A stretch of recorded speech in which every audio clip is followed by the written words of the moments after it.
Well, GOP spokesperson Kayleigh McEnany and CBN News chief political analyst, sorry, had a hard time getting that out, David Brody joins us now for more. Between the testimonies today, we heard Senator Lindsey Graham speak to reporters. And before we get started, let's hear what he had to say.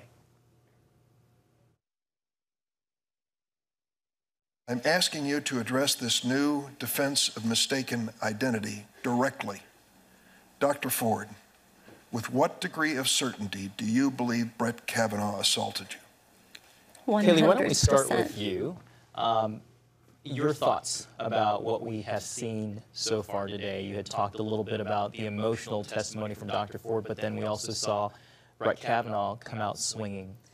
Absolutely. And what you saw from Brett Kavanaugh was what we knew he was, which is a man of character, a man of faith. You talked about that moment where he choked up. It was so emotional. There were a lot of tears from the women at the RNC and the men as well.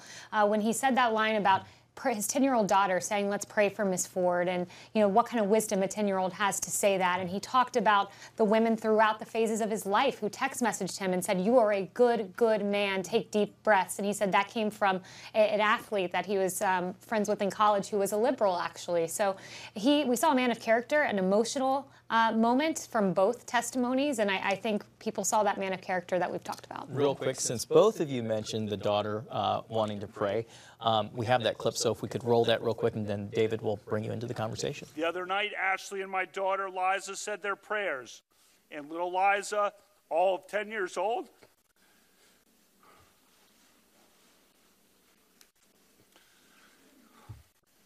said to Ashley, we should pray for the woman.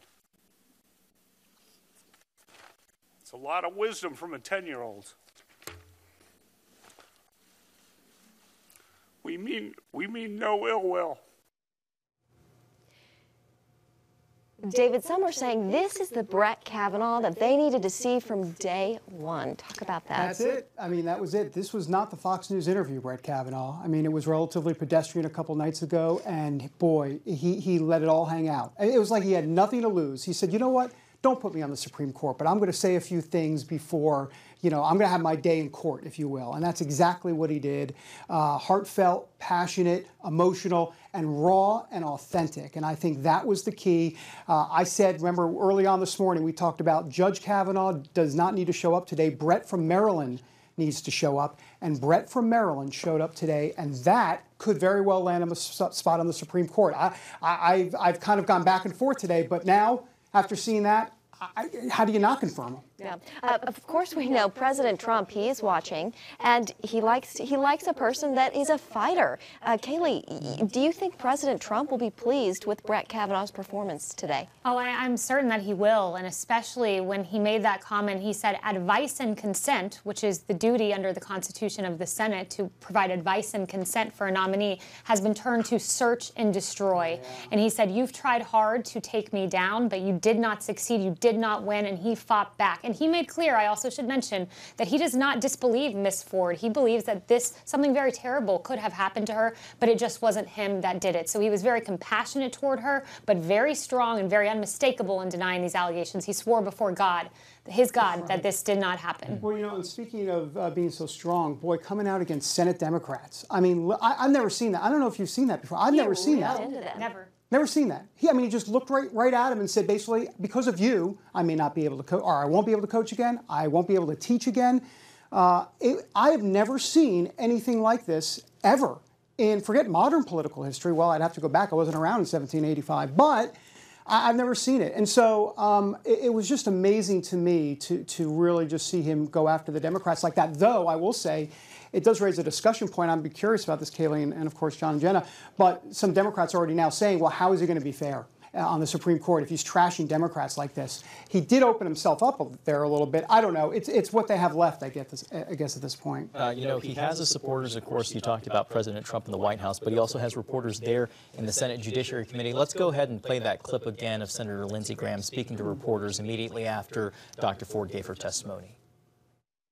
All I can say is that we're 40-something days away from the election, and their goal, not Ms. Ford's goal, is to delay this past the midterms so they can win the Senate and never allow Trump to fill the seat. Gotcha. So what do you two think? Are the Democrats doing this for political reasons. Absolutely. And let's compare and contrast the way the two parties have acted. Republicans, the moment they learned of these allegations, they said, let's have a testimony, let's have Ms. Ford here, let's accommodate her, we'll delay a week. That's what they did. Democrats knew about these allegations in July, did not ask that they be investigated, did not say let's testify, did not share this with their colleagues. They waited until just before the vote. So I'm proud of my party because we took this seriously. We allowed this day to happen. It was made possible because of the GOP. And they know, yeah, I was going to say, they know that the federal judiciary, I mean, it's part of the legislative agenda, basically. They look at the judiciary is an arm of their legislative agenda.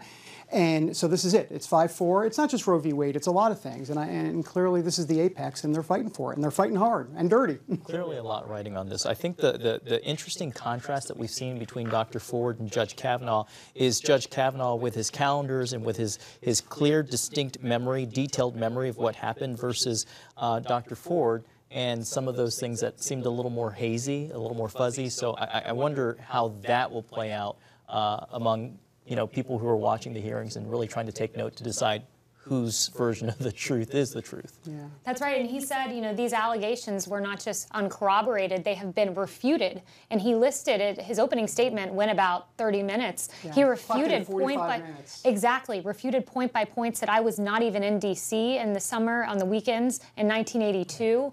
He listed all 4 of the individuals who denied that this gathering ever existed. So he gave very strong details, documented history in what was a 30-minute strong opening statement. And, can I real quick, before we've talked about this, is he said, she said, and, who do you believe? But I think Kavanaugh went further today on that. I mean, I think he basically, and he wasn't appealing to Americans, he was just letting it all hang out.